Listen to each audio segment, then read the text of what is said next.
The other thing that I want to say, like an assumption and variable to look at, if you want to kind of distinguish if you have a short-term minded operator or a long-term minded operator, see how the profit margin is split, see how much money they're putting in the deal themselves.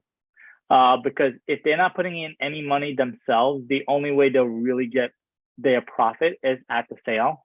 So that's going to incentivize them maybe to sell a little earlier than they have to, because that's how they're going to get their 30%, of the profits.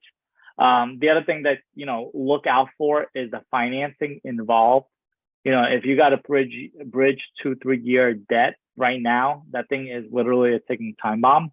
And that's an operator that was looking to come in and do a quick flip and potentially get out, or whatever the situation is. So look at stuff like that as well. And, the other thing, like Fabio said, just keep asking.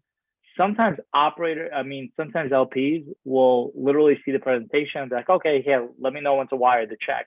Versus sometimes you need to ask around the questions, especially the first time of investing, then ask another round of questions. And what ends up happening usually, if you end up asking 1 or 2 rounds of questions, most of the time an operator that's looking for quick money and kind of like the dumb investor money, they'll stop responding to you, because they don't want to deal with it. They would rather, they answered your questions kind of, and that's how they want to leave it off. So you want to be sure that, put some thought into the questions, really deep dive into the infills and everything like that was Jared was kind of mentioning.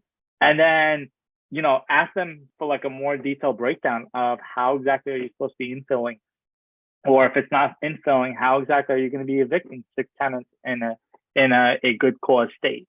All of those things are good questions, and they should be asked. You do want to be careful as an LP not to ask 20 rounds of questions, because then it gets to a point where, it seems like you're a tire kicker. But 1 or 2 rounds of really well thought out questions, there's absolutely nothing wrong with that.